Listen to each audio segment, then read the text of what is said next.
Coucou à tous, j'espère que vous allez bien. On se retrouve pour une nouvelle guidance. On va continuer à décortiquer les histoires que vous pouvez vivre, les difficultés que vous pouvez rencontrer, notamment par rapport à ce domaine amoureux.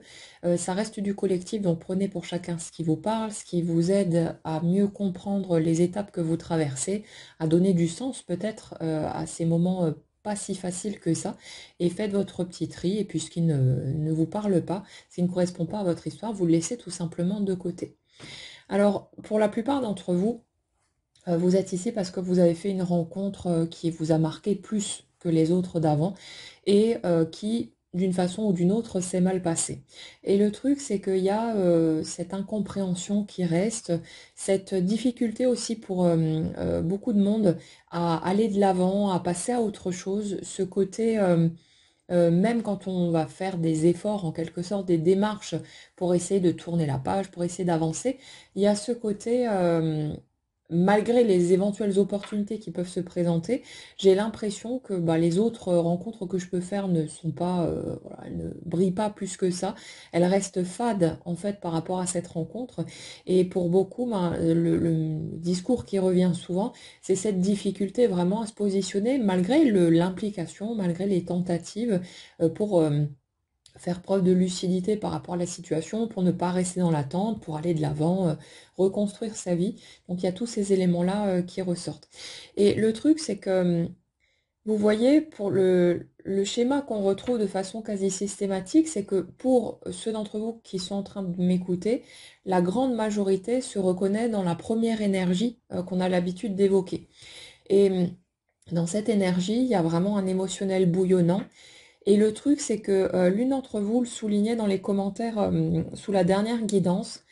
C'est comme si en fait la principale problématique qu'on rencontrait dans cette première énergie, c'était finalement de passer sa vie à lutter contre cet émotionnel bouillonnant, à tenter de le gérer, de le contrôler. Et Sophie nous disait justement que quand elle n'arrive pas à gérer tout ça, quand il y a ces émotions qui montent et qu'elle sent qu'elle perd le contrôle, elle se sent vraiment nulle, en échec, une incapable, etc. Et ça, c'est vraiment un point important parce que je le retrouve finalement de façon quasi systématique dans ces mécanismes-là. C'est comme si on considérait, inconsciemment, hein, parce qu'on l'a enregistré comme ça, qu'en fait de ne pas pouvoir contrôler son émotionnel, de ne pas arriver à le vivre sereinement, tranquillement, de façon plus zen, que c'était un échec et qu'en gros, le but de nos démarches, de tout ce qu'on peut mettre en place, ça va être de trouver un moyen de pouvoir gérer cet émotionnel. Mais aujourd'hui, j'ai envie de vous emmener dans une autre direction, de peut-être se pencher sur l'idée qu'au lieu de vouloir encore une fois, comme on l'a fait sans doute tous pendant des années de notre vie, encore une fois vouloir rentrer dans des cases, vouloir correspondre à un schéma préétabli en croyant que le fonctionnement des autres est meilleur que le nôtre ou que c'est comme ça qu'on est censé être, peut-être qu'on pourrait se tourner dans une autre direction et commencer à respecter encore plus notre façon naturelle de vivre nos émotions. Le truc, vous voyez, c'est que dans bien des histoires, on a tendance à considérer que c'est cet émotionnel bouillonnant qui est le problème et qui fait qu'on en est arrivé à ce stade d'échec, de problématique au niveau de la rencontre, au niveau de la relation. Mais si en fait, c'était pas du tout ça qui avait créé un nœud, qui avait créé une barrière, mais simplement le fait que bah, on ait traîné nos blessures, que l'un et l'autre on n'était pas prêt à vivre les choses comme on le souhaitait, et ce genre de choses. Mais dans ce que je remarque très souvent en fait dans vos énergies, c'est qu'il y a vraiment cette sensation que le fond du problème, c'est de ne pas arriver à gérer son émotionnel. Et même moi, hein, en fait, je le ressens, je le ressentais comme ça jusque-là aussi. Euh, Cette impression que quelque part, le but du jeu, c'est que la vie se débrouille pour nous trouver un chemin qui va nous permettre d'apaiser nos émotions, de les vivre plus sereinement. Et bien sûr qu'il y aura de ça de toute façon, mais dans notre positionnement à nous, peut-être qu'au lieu de continuer à s'évertuer finalement, à creuser par là, on pourrait simplement considérer que ces émotions telles qu'elles sont vécues naturellement ne sont pas un problème. La seule raison qui peut nous inciter quelque part à nous pencher sur le sujet, c'est que nous, ce soit un fardeau pour nous. Mais vous voyez un peu la nuance en fait que je cherche à souligner ici, c'est que euh, il n'y a pas à penser finalement qu'on est censé changer ce point-là pour avoir accès au genre de relation qu'on peut avoir envie de vivre. C'est pas une espèce de d'examen de passage. Quand tu auras suffisamment mûri, quand tu auras acquis suffisamment de sagesse et que tu pourras vivre ton émotionnel avec un peu plus de calme, de tempérance, tu auras le droit au couple que tu souhaites. Il ne s'agit pas de ça en fait. Il s'agit simplement de continuer à cheminer vers qui nous sommes, d'accepter de plus en plus la personne qu'on est telle qu'elle est en fait de base et d'aller petit à petit remettre en question ces croyances qu'on a portées jusque-là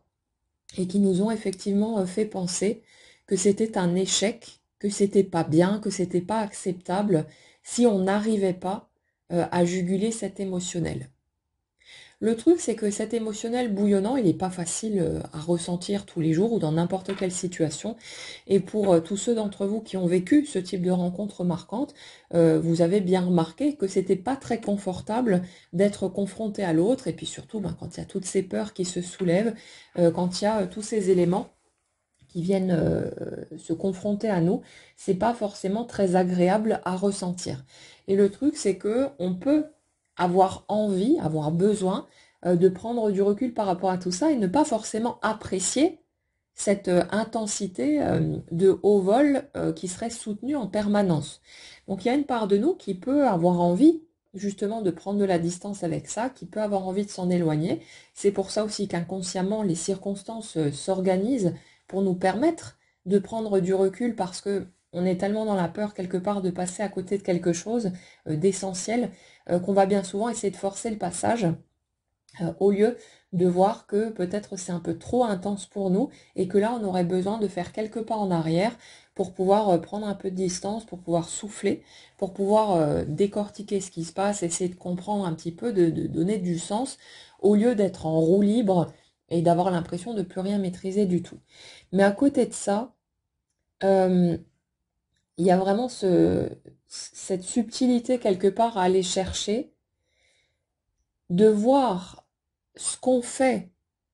pour notre confort à nous, pour notre bonheur, parce que ça nous convient mieux comme ça, ou ce qu'on fait parce qu'on continue de croire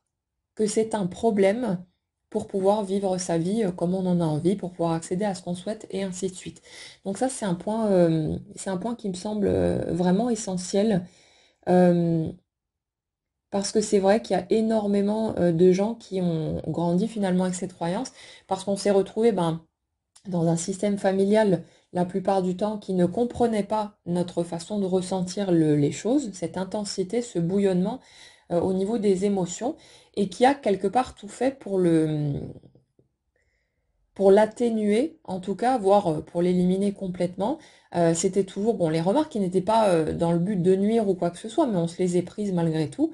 Ce truc de, oh mais arrête, t'es tellement sensible, arrête tes bêtises, tu vas pas continuer avec tes enfantillages et machin et tout, arrête de pleurer, arrête de machin. Et voilà toutes ces réflexions, tous ces jugements aussi qu'on a pu rencontrer au fil de notre parcours, qui nous ont martelé avec cette idée que c'était pas normal ou que c'était pas acceptable, que c'était pas ok, et qu'en gros on ne pouvait pas nous aimer pleinement si on fonctionnait avec cet émotionnel bouillonnant. Et dans ces rencontres marquantes, il y a ce cadeau-là aussi quelque part, à un moment donné, de pouvoir justement remettre en question cette idée. Mais le truc, c'est qu'elle est tellement ancrée qu'on met du temps, que c'est pas quelque chose qui se fait en un claquement de doigts et qu'on a besoin d'un certain nombre de répétitions, d'aller rencontrer tout ça petit à petit, parfois un petit pas à la fois, jusqu'à vraiment prendre conscience que peut-être cette idée est fausse elle aussi, et qu'en fait, il n'y a rien de problématique là-dedans, c'est juste que ceux qui ont croisé notre route, ceux avec lesquels on a grandi, ne comprenaient pas nécessairement cet émotionnel, ou alors, dans de nombreux cas aussi, le vivaient eux-mêmes, mais comme ils étaient pareils dans leur peur, dans leur limitation, etc., étaient persuadés que c'était un problème, une mauvaise chose, et ils ont tout fait pour essayer de l'étouffer chez nous. Mais le truc, c'est que pour pouvoir être heureux, pour pouvoir se sentir complet, on a vraiment besoin, quelque part, d'aller renouer avec notre nature profonde, d'apprendre à respecter notre façon spécifique de fonctionner et d'arrêter de chercher à rentrer dans des petites cases, de vouloir faire comme tout le monde, de vouloir adopter une espèce de modèle préconçu en s'imaginant que c'est en suivant cette voie-là qu'on va pouvoir accéder aux étapes qui nous tiennent à cœur, aux projets qu'on a envie de concrétiser, quel que soit d'ailleurs le domaine concerné. C'est sûr que tout ce qui a trait à l'affectif, c'est beaucoup plus marqué de toute façon, forcément. Mais il y a vraiment cette histoire de... Comme si l'étape en cours, si vous voulez, c'était vraiment cette réconciliation en profondeur avec notre nature originelle, en fait. Le fait de démonter tout ce qui a été greffé par-dessus, le fait d'arrêter de croire que tel que l'on est naturellement, on n'est pas acceptable, pas digne d'être aimé, ou que ça va poser souci, que ça pourrait être un boulet dans la relation, et ainsi de suite. Mais voyez, pour prendre la seconde énergie, qui généralement est beaucoup plus vissée dans la matière, ben on pourrait retourner le truc et se dire que le fait d'être tellement coupé de son émotionnel, c'est un fardeau aussi, parce que ça limite en matière de partage, d'échange et ainsi de suite. Donc on peut le retourner dans les deux sens. Mais la plupart du temps, il y a une telle tendance à la remise en question dans ses premières énergies, une tendance excessive, une tendance à la culpabilité aussi, à toujours... vous voyez, même quand quelque chose vous semble parfaitement clair depuis votre point de vue et qu'il y a une injustice qui arrive de l'extérieur, ce que je retrouve de façon quasi systématique dans la première énergie, c'est une tendance, malgré l'évidence, en fait, de se remettre soi en question alors que c'est l'autre qui potentiellement pourra avoir fait un truc pas cool, ou peu importe ce qui a pu se passer. Mais on a vraiment ça, une tendance excessive à la culpabilité, à toujours se sentir responsable de tout, comme si on était le problème dans n'importe quelle situation. Limite, vous observez une scène, il arrive une tuile à l'une des personnes que vous voyez devant vous, vous n'avez rien à voir avec la situation, mais vous allez quand même trouver le moyen de vous sentir coupable, de vous demander ah, est-ce que c'est pas parce que moi j'ai fait ceci ou j'ai fait cela, comme si vous étiez responsable de la terre entière. Ça, c'est un mécanisme qui revient souvent sur le tapis aussi, mais ça a besoin d'être démonté parce que c'est pas une réalité et vous n'êtes pas responsable de ce qui se passe pour les autres. C'est une co-création permanente. Quand vous êtes en lien d'une manière ou d'une autre avec d'autres personnes, tout ce qui peut arriver ne peut pas aller à l'encontre du système des personnes que vous avez en face de vous. Vous ne pouvez pas, en gros, faire subir quoi que ce soit à une autre personne sans que ça coïncide avec son propre système. Donc, c'est pas une excuse, si vous voulez, pour faire tout et n'importe quoi, et puis voilà, pour se laisser en roue libre, mais il y a vraiment ce besoin de compréhension que si, de par vos actions, vos paroles, vous avez pu blesser quelqu'un, par exemple, cette personne n'aurait pas pu être blessée si son système n'avait pas permis ça. C'est qu'il y a des blessures qui étaient déjà en place et que, bah, de par ce que vous avez pu poser en matière d'action ou de parole, vous êtes simplement venu appuyer là-dessus et ça marche dans l'autre sens évidemment aussi. Donc il y a tous ces éléments-là qui ont besoin d'être remis à leur juste place quelque part pour voir que on est de toute façon légitime de ressentir ce qu'on ressent. Peut-être que les autres, ça ne leur plaît pas, que ça les dérange, que ça leur pose souci. Mais regardez une chose, si dans cette rencontre marquante, vous vous êtes retrouvé confronté à des réactions négatives de la part de l'autre quand votre émotionnel s'exprimait, c'est pas parce que votre émotionnel est un problème, mais c'est peut-être aussi parce que l'autre a un problème avec ce système émotionnel. Et en fait, ça ne fait que faire écho à tout ce que vous avez pu vivre en étant gamin, et même par la suite, de toutes ces reproches qu'on a pu vous faire, de tous ces jugements qui vous sont tombés dessus au fur et à mesure, où on vous laissait entendre que finalement ce débordement émotionnel n'est pas acceptable. Ça nous ramène une fois encore à tout ce qu'on a vécu avant, à toutes ces blessures qui ne sont pas encore guéries, et toutes ces parts de nous qu'on a besoin d'aller rencontrer pour pouvoir renouer avec ces morceaux de notre humanité. Pas une humanité qui serait, comment dire, qui serait formatée toujours sous un même modèle, mais notre humanité spécifique, avec nos singularités, avec tout ce que nous sommes, et avec cette sensibilité particulière. Et quelque part, dans ces étapes d'affirmation de soi, de redécouverte de qui nous sommes, c'est pas évident parce qu'il y a tellement d'éléments, et puis il y a des années de, je veux dire d'endoctrinement, mais il y a un sous-entendu là-dedans qui est pas très positif. Mais c'est pas que les autres aient eu l'intention de nous nuire ou quoi que ce soit. La très grande majorité du temps, c'est pas le cas de toute façon. Mais le truc, c'est que quand la majorité fonctionne différemment, ben c'est pas si évident que ça de comprendre un mode de fonctionnement qui serait en dehors du lot, une sensibilité qui serait plus grande. Et souvent, ben, parce qu'on a peur aussi de pas pouvoir protéger l'autre, de pas pouvoir l'aider à grandir dans de bonnes conditions et ainsi de suite, bah on fait des bêtises, on fait des erreurs, on essaye de d'étouffer certaines attitudes, certains comportements, certains fonctionnements, alors que bah, on n'a juste pas le recul nécessaire pour comprendre comment ça marche, pour avoir le mode d'emploi, et chacun fait du mieux qu'il le peut, en tout cas la très grande majorité du temps. Et le truc pour nous, c'est que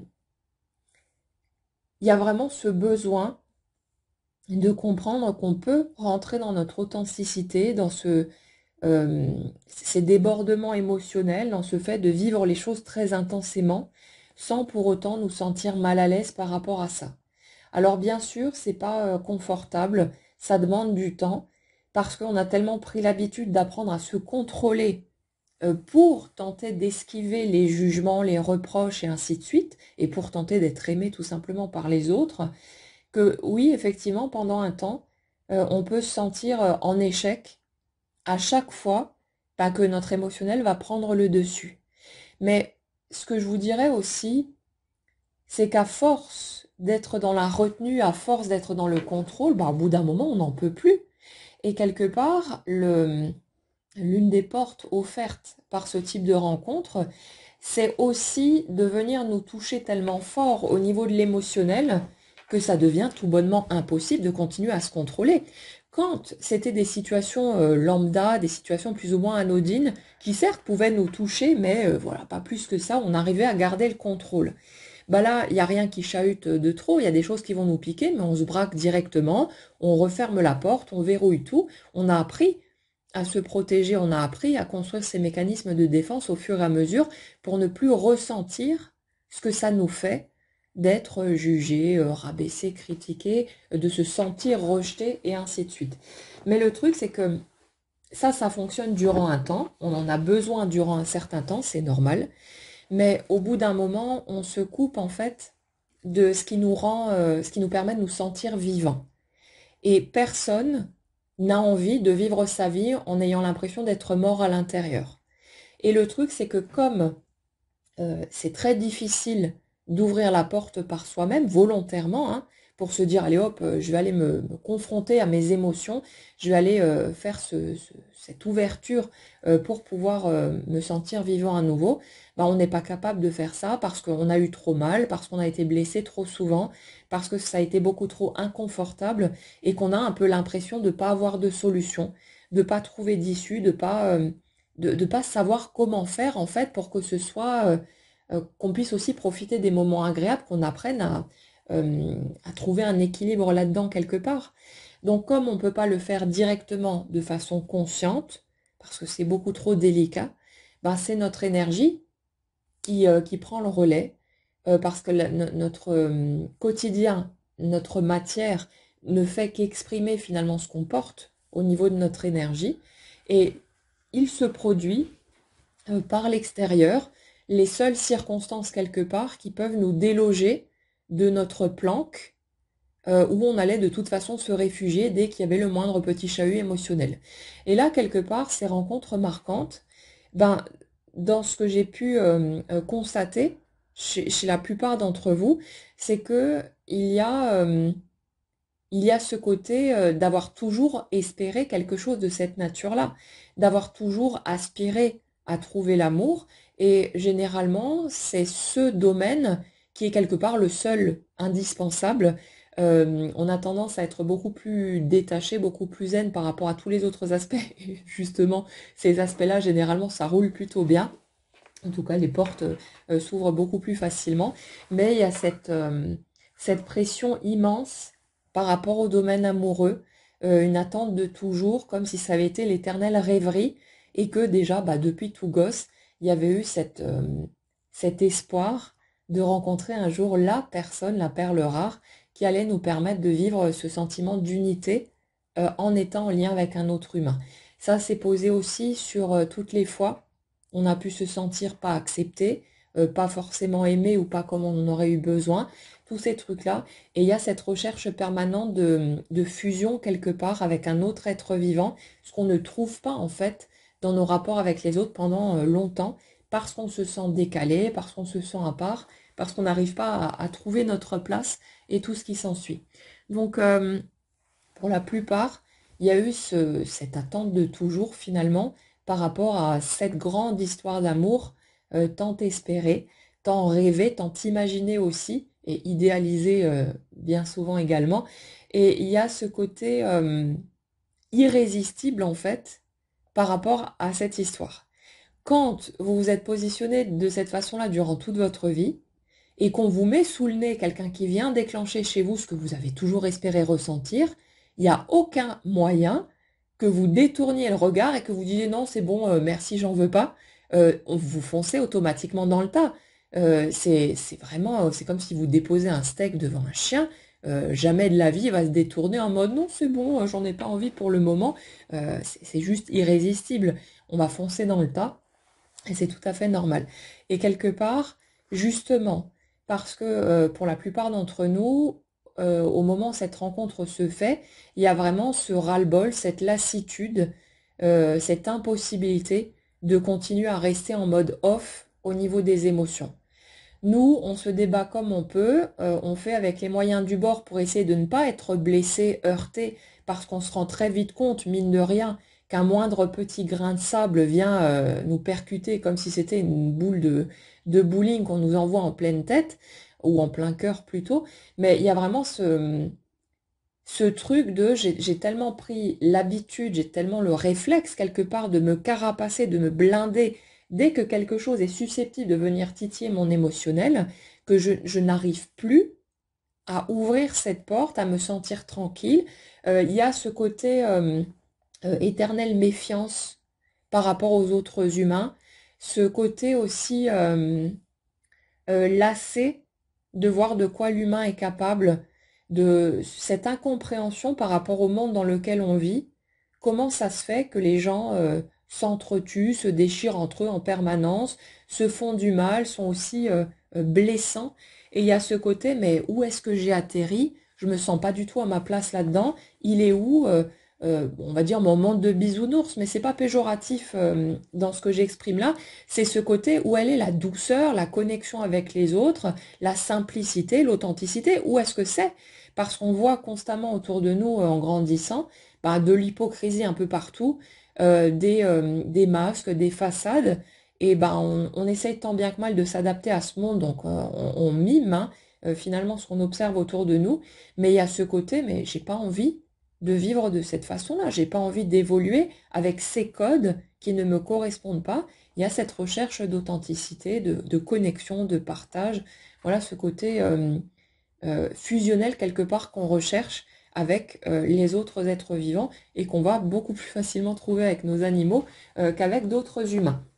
Mais si vous voulez, au moment où cette rencontre se fait, bah, il y a ce côté, il y avait tellement d'attentes, tellement d'espoir, comme le Saint Graal, hein, qui a toujours été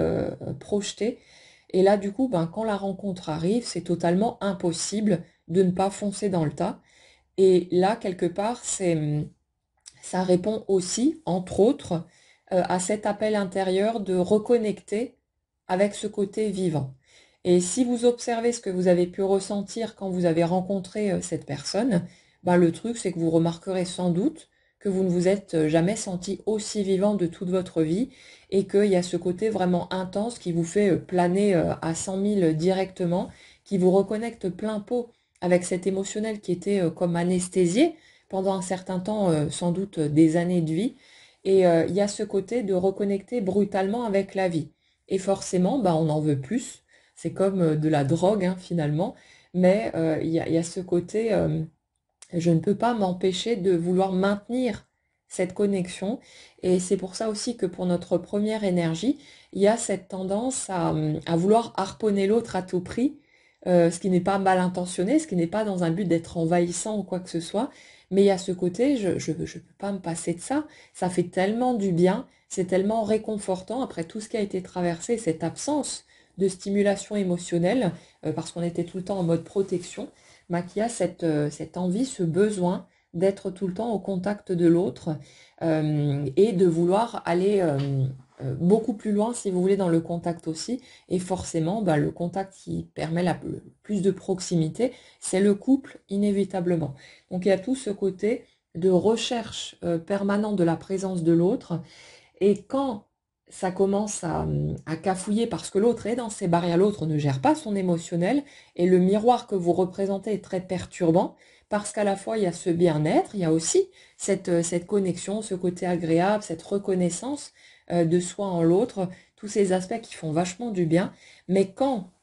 de votre côté, vos peurs commencent à se soulever pour la première énergie, quand vous commencez à paniquer parce que l'autre ne fonce peut-être pas aussi vite que vous, que vous voyez des prises de distance ou des petites choses plutôt subtiles, mais que vous allez percevoir parce que votre ressenti est très aiguisé, il y a cette espèce de peur panique qui commence à monter plus ou moins rapidement et qui fait que vous allez commencer à vous débattre, bah, comme une personne qui a l'impression de se noyer, hein, elle ne va pas rester tranquillement dans l'eau, à se dire allez hop, je vais faire la planche et tout va bien se passer. Elle va commencer à s'affoler et puis plus elle s'affole, plus ça cafouille et voilà. Mais on a vraiment ce côté-là, ce côté plus l'autre va commencer à mettre des petites barrières quand vous allez rentrer dans ce débordement et plus la panique va devenir forte. Et puis là, bah forcément, ce ne sont plus des émotions agréables qu'on est en train de toucher, mais elles sont équivalentes, si vous voulez, à l'intensité de ce que vous avez ressenti du côté sympathique, mais du côté beaucoup moins doux à ressentir. Donc il y a tout ce chahut émotionnel et forcément, ça va venir vous confronter brutalement à tout ce que vous avez cherché à esquiver pendant longtemps. Et le truc, c'est que il y a tellement de fantasme quelque part qui a été posé sur comment ce serait le jour où je vais faire la grande rencontre, avec ce côté aussi, cette croyance que c'est la seule et unique et qu'il n'y a personne d'autre qui pourra, voilà, qu'il y a une seule personne sur cette terre qui sera capable de correspondre à ça. Ben, le truc, c'est que euh, c'est très compliqué, c'est un vrai déchirement intérieur, parce que quand cette rencontre qui a été imaginée tellement belle, tellement magnifique, avec uniquement évidemment des côtés positifs, hein, parce que jamais de la vie on imaginerait que ça puisse, qu'il puisse y avoir des difficultés, des obstacles, etc. Bah là, pendant un moment, on percute pas, on comprend pas ce qui se passe, et il y a ce côté de nous qui veut occulter ces aspects-là pour ne surtout pas les regarder, parce que c'est hors de question, bien sûr, de lâcher notre joli rêve et de d'accepter que éventuellement ça puisse ne pas fonctionner, que ça puisse ne pas avancer comme on le souhaite. Il y a tellement d'attentes, il y a tellement de pression qui a été posée sur tout ça, que quand cette rencontre arrive et qui semble correspondre à ce qui a toujours été souhaité, bah, du coup, c'est juste pas possible de renoncer, de laisser faire tranquillement, d'explorer, de voir venir. C'est en mode ah ça y est, c'est là, vite, il faut que j'attrape le truc avant que l'opportunité disparaisse comme une bulle de savon qui éclaterait et que je ne la revois jamais. Donc il y a vraiment toutes ces peurs qui sont soulevées, il y a tous ces éléments-là qui sont pas évidents à gérer et ça fait qu'on se prend les pieds dans le tapis avec cet émotionnel qui part dans tous les sens. Et le truc, c'est que comme l'autre en face, pour la seconde énergie, n'est pas du tout à l'aise avec son émotionnel, que là ça a été enfermé pour ne pas être touché, pour ne pas être ressenti. Donc on a deux personnes qui sont carapacées, mais l'une qui se contrôle, qui contrôle ses émotions, et l'autre qui contrôle les situations qu'il ou elle choisit pour ne pas déclencher de l'émotionnel. Donc chez l'un ça passe par l'intérieur, chez l'autre par l'extérieur, mais c'est du contrôle de tentative d'enfermement en fait de nos émotions des deux côtés de toute façon. Mais le truc c'est que euh, la deuxième personne qui justement a l'habitude de contrôler les situations extérieures et le choix des personnes qui l'entourent aussi pour ne pas déclencher de l'émotionnel trop fort, bah là, elle se retrouve le cul entre deux chaises aussi, parce qu'il y a cette connexion, ce côté vraiment très doux, très agréable, cette espèce de cocon qu'on ressent en présence de l'autre, le sentiment de familiarité, d'être à la maison, et en même temps, d'un coup, quand vous vous mettez à partir dans tous les sens avec vos émotions, ben l'autre, il a besoin d'aller reprendre ce contrôle sur ce qui se passe à l'extérieur et donc de mettre de la distance avec vous parce que cette personne, elle n'est pas capable pendant un certain temps d'aller rencontrer son émotionnel, d'ouvrir la porte. Il y a un refus total, en tout cas je l'ai observé chez beaucoup de monde, d'ouvrir cette porte pendant un certain temps parce que ça vient toucher des choses trop douloureuses et qu'on n'est pas prêt tout simplement à les confronter ces éléments-là. Donc c'est vrai que c'est compliqué, mais le truc, c'est que ça répond bel et bien quelque part à cet appel intérieur, pour la première énergie, mais pour la deuxième, finalement, on le retrouve aussi, d'aller renouer avec ce qui nous permet de nous sentir vivants, d'aller renouer finalement avec nos émotions, avec la totalité de qui nous sommes. Et c'est juste que ça passe par des biais bah, que nous, humainement parlant, on ne va pas comprendre dans un premier temps. C'est pour ça qu'on va après se pencher sur les guidances et tout ce qui s'ensuit pour essayer d'avoir des clés, pour essayer de comprendre quels sont les mécanismes qu'il y a derrière, parce que c'est tellement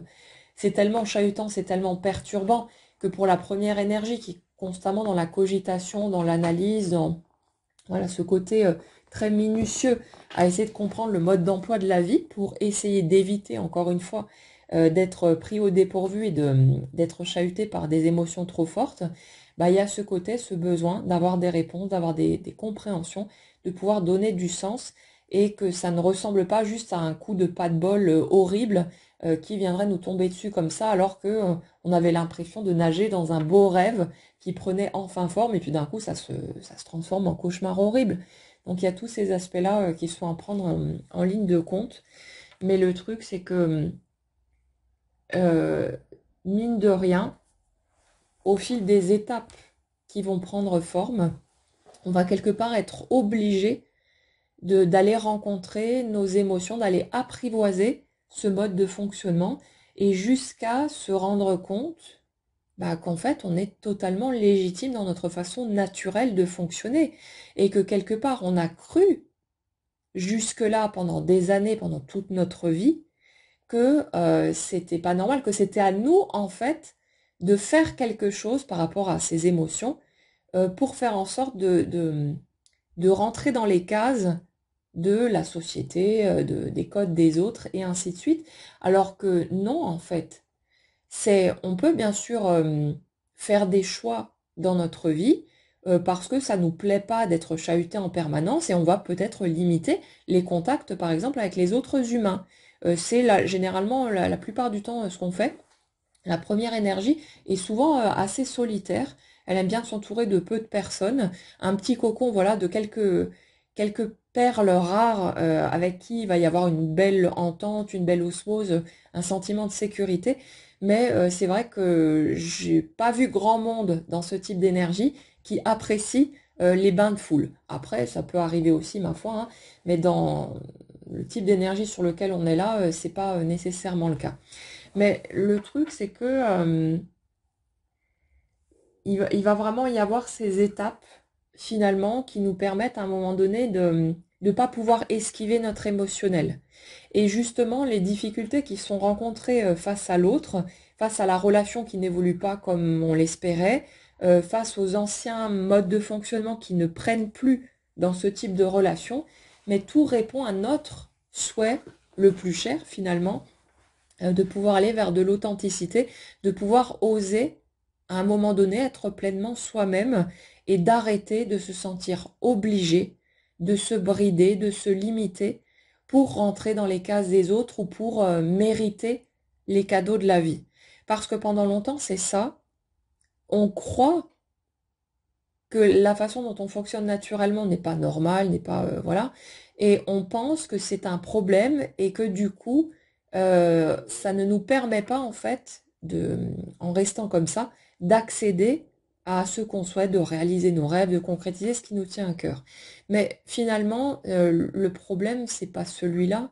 c'est le fait que notre réalité est obligée de suivre notre système de croyances et obligée finalement de venir nous valider en permanence. On est des créateurs, même si au stade actuel, on n'est pas encore dans une création totalement consciente, mais on est des créateurs et notre système de croyances s'imprime en permanence, instant après instant, dans notre réalité matérielle pour aussi qu'on ait la possibilité de prendre conscience de ce que l'on croit en le voyant apparaître à l'extérieur, parce qu'autrement ce serait juste pas possible d'en prendre conscience. On a besoin d'y être confronté par l'extérieur pour que ça vienne faire un tilt à un moment donné et qu'on ait la possibilité de commencer à remettre en question tout ça. Mais ouais, ce truc, c'est que, vous voyez, à un moment donné, à force de travailler sur soi, à force de chercher des solutions, de chercher à se changer soi-même, en se disant, bon, quand j'aurai suffisamment bossé sur cet émotionnel ou sur mes blessures, sur mes peurs, machin et tout, je vais enfin pouvoir décrocher le gros lot. Et le truc, c'est que la vie ne va pas nous présenter ce qu'on souhaite alors qu'on est là en train de s'acharner, parce que précisément, c'est pile poil ce qu'on ne veut pas. On ne veut pas s'acharner sur soi et continuer à essayer de croire, d'entretenir cette idée qu'on n'est pas acceptable tel que l'on est. Ce qu'on souhaite en dessous, la véritable intention, c'est de pouvoir déployer pleinement ses ailes, se permettre d'être qui on est spontanément, naturellement, et de pouvoir se sentir tranquille avec ce truc-là. Et on ne peut pas trouver cette tranquillité d'être soi si on continue de se battre en duel contre nos mécanismes naturels. Et nos mécanismes naturels dans ce type de mode de fonctionnement, c'est d'être à fond la caisse sur nos émotions. Et ça ne veut pas dire que vous êtes censé, comment dire, être capable d'ouvrir la vanne en grand en permanence. C'est vraiment des choix qui se font instant après instant. Il y a des moments où vous allez être OK pour ouvrir la vanne en permanence, pour laisser le flot circuler librement. Et il y a des moments où vous allez avoir besoin à nouveau de vous carapacer, voilà, de vous mettre dans votre coquille et de rester tranquillement au chaud. C'est pas un problème. Le truc là-dedans, c'est simplement de se laisser fonctionner à nouveau naturellement, pas en fonction des attentes des autres ou d'une quelconque projection extérieure, mais de se laisser être qui vous êtes naturellement à un moment donné, d'arrêter de vous restreindre d'une manière ou d'une autre, ou alors de chercher à vous forcer à avancer dans une direction ou une autre, parce que vous croyez que c'est nécessaire pour pouvoir obtenir tel ou tel aboutissement. Et ce qui se passe bien souvent, c'est que on cherche justement à apprendre à gérer ses émotions, à se sentir confortable avec ça, parce qu'on croit que sans passer par là, on va pas réussir à avancer vers ce qu'on souhaite. Mais le truc, c'est que c'est de comprendre, de se rappeler quelque part que on n'a même pas besoin consciemment d'essayer d'orienter quoi que ce soit. Notre énergie, elle sait exactement où on en est, elle sait ce qu'on ressent, elle connaît nos peurs, il y a tout écrit dedans. Et cette énergie, c'est pas une conscience qui pourrait éventuellement zapper un morceau ou quoi que ce soit. C'est de l'instantané, ça imprime en permanence ce qu'on vibre dans la matière, et ça veut dire que tout s'organise, que tout s'orchestre pour nous permettre d'aller vers ce qu'on veut. Mais c'est juste que nous, consciemment, on n'a pas la compréhension, le recul nécessaire pour comprendre vraiment tout ce qui se passe. On a des bribes d'informations, on a des petites clés, voilà, des petits morceaux de l'histoire, du parcours, de toutes les implications ici ou là. mais on ne voit pas le tableau dans son ensemble. Mais l'énergie, elle fait ce qu'elle a à faire par elle-même. Il y a tout déjà inscrit dedans. Votre énergie ne peut pas ne pas savoir ce que vous voulez véritablement. Vous, consciemment, vous pourriez ne pas le savoir. Vous pourriez être perdu, vous pourriez avoir l'impression que vous voulez un truc alors que en fait vous voulez peut-être autre chose, mais votre énergie, il y a tout inscrit dedans. Et le truc, c'est que finalement, notre réalité concrète nous donne en permanence ce qu'on veut le plus à ce moment-là. Et peut-être que nous, ça nous plaît pas consciemment parce qu'on croit vouloir autre chose, on croit que ce serait mieux pour nous d'être à une autre étape, de vivre les choses différemment, etc. Mais qu'est-ce qu'on en sait au final de comment on pourrait se sentir dans telle ou telle circonstance? Pour tous ceux qui sont en mode ah, je serais tellement plus heureuse ou heureux si l'autre était là, si j'étais en train de vivre ma relation, mais qu'est-ce que vous en savez au final? Peut-être que si l'autre apparaissait subitement et que les choses s'organisaient comme vous le voulez consciemment là tout de suite, que ce serait méga inconfortable pour vous, que ce serait perçu comme un envahissement, que ce serait un fardeau parce que vous êtes encore tellement à vif dans votre colère, vos émotions, machin et tout, que vous n'avez peut-être pas envie au fond de vous que les choses se passent comme ça, mais que c'est plus une recherche de combler un vide, de combler un manque et ce genre de truc. Vous ne savez pas. Vous pouvez seulement imaginer, mais avec l'imaginaire, on fait tout ce qu'on veut, mais concrètement, si les choses étaient différentes, on ne sait absolument pas ce qu'on pourrait ressentir et si on serait vraiment si heureux que ça de ce changement de situation. Mais votre énergie, elle sait tout ça. Elle vous emmène vraiment au rythme parfait, au rythme qui est le vôtre. Elle vous amène une petite étape à la fois. Elle vous trace le chemin millimètre après millimètre pour correspondre en permanence à où vous en êtes, à vos peurs, à vos limites, à vos freins, et que vous puissiez continuer à cheminer vers ce que vous voulez vraiment. Mais vous inquiétez pas qu'au moment où vous serez véritablement prêt, ben, les événements, les circonstances se mettent en place de toute façon. Vous n'avez pas à y réfléchir, vous n'avez pas besoin de cogiter, de planifier quoi que ce soit consciemment, parce que de toute façon, ça se produira différemment de ce que vous pourriez imaginer, mais c'est pas nécessaire de réfléchir à tout ça, de cogiter, de faire un plan, comme si votre énergie n'était pas capable de faire le job par elle-même. Vous, ce que vous allez poser par-dessus, c'est juste voilà ce que vous avez envie de faire, mais ça n'a pas d'impact réel sur ce qui va se produire ou non. Cette partie-là, on ne la contrôlera pas, et bien que ce soit frustrant parce qu'on aime avoir les commandes en main, parce qu'on s'imagine qu'on est capable mieux que la vie d'organiser les choses, qu'on sait mieux que notre énergie finalement ce qui est bon ou pas pour nous, mais heureusement ça se produit pas comme ça parce qu'on foncerait droit dans le mur bien des fois, ou alors on se limiterait dans ce qui prendrait forme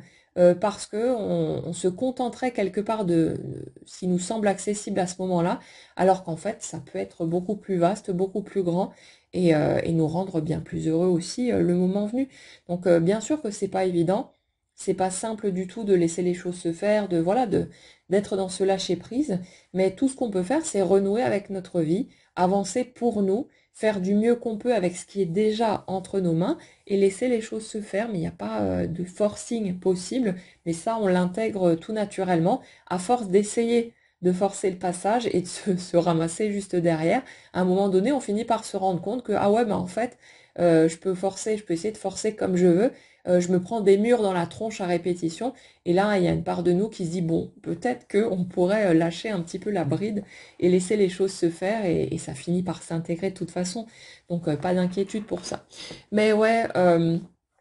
l'étape sur laquelle on est là, c'est vraiment cette réconciliation quelque part qui se fait petit à petit, un pas après l'autre, pour arrêter de croire justement qu'on est en échec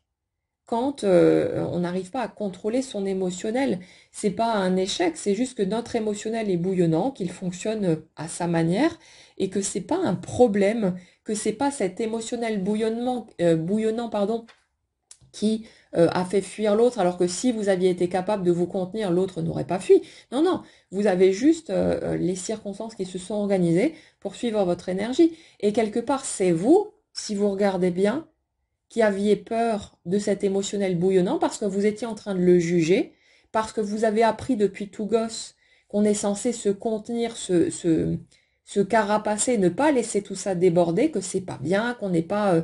aimable, qu'on ne peut pas vraiment avoir envie d'être à nos côtés si ça déborde dans tous les sens. Et quelque part, il y a eu ce souhait aussi que l'autre s'éloigne parce que vous n'arriviez pas à gérer tout ça et que vous pensiez que c'était quelque chose de mauvais, que si l'autre continuait à rester au contact de votre émotionnel débordant, bah que l'autre allait de toute façon ne plus vous aimer comme vous avez pu avoir ce sentiment avec vos parents, vos enseignants ou les autres personnes qui ont pu traverser votre route. Mais ouais, c'est un réapprentissage de tout, hein, quelque part. C'est comme si c'était un grand ménage qui s'opérait au fur et à mesure, qui passe par une grosse tempête au moment où la rencontre commence à partir en vrille, parce que là, il y a tout qui est soulevé d'un coup, et puis c'est très violent, hein, quelque part. C'est des années de blindage, des années de camouflage émotionnel, de retenue, qui volent en éclats d'un coup, et c'est sûr que c'est pas évident du tout. Mais en même temps, le fait que tous ces anciens points de repère volent en éclats progressivement,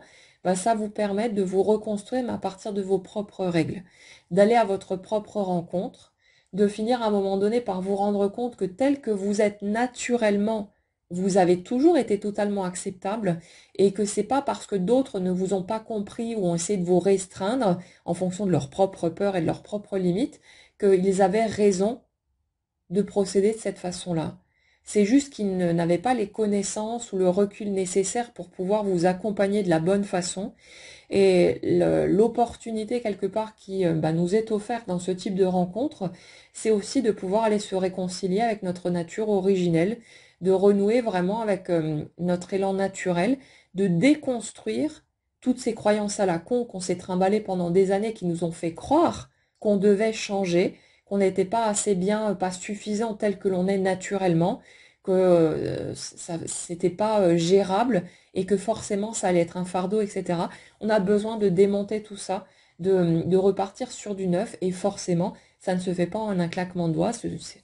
tout un tas d'étapes quelque part qui se mettent en place mais qui nous permettent un petit pas à la fois d'aller nous réconcilier avec cet émotionnel et de voir qu'il n'y a pas à gérer quoi que ce soit, il y a juste à accepter d'être comme on est et d'arrêter d'avoir peur de ce bouillonnement émotionnel en croyant que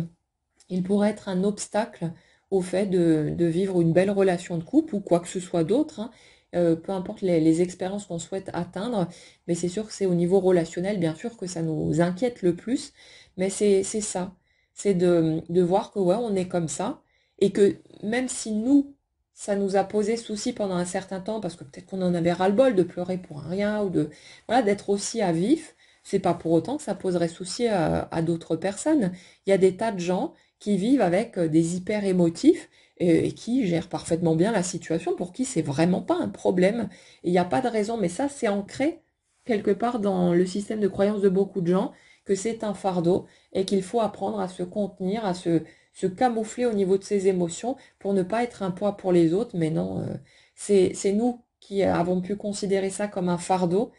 parce que c'était épuisant quelque part de passer notre temps à essayer de juguler tout ça pour tenter de convenir aux attentes des autres, aux attentes supposées en tout cas des autres, et pour essayer de rentrer dans les cases. Et à un moment donné, on n'a plus envie de ça. Donc notre premier réflexe, c'est d'essayer de nous débarrasser de ces émotions, d'essayer de les mettre de côté, de les enfermer dans un coin en se disant si je me débarrasse, si j'apprends à gérer cette partie-là, bah, du coup ce sera plus un problème.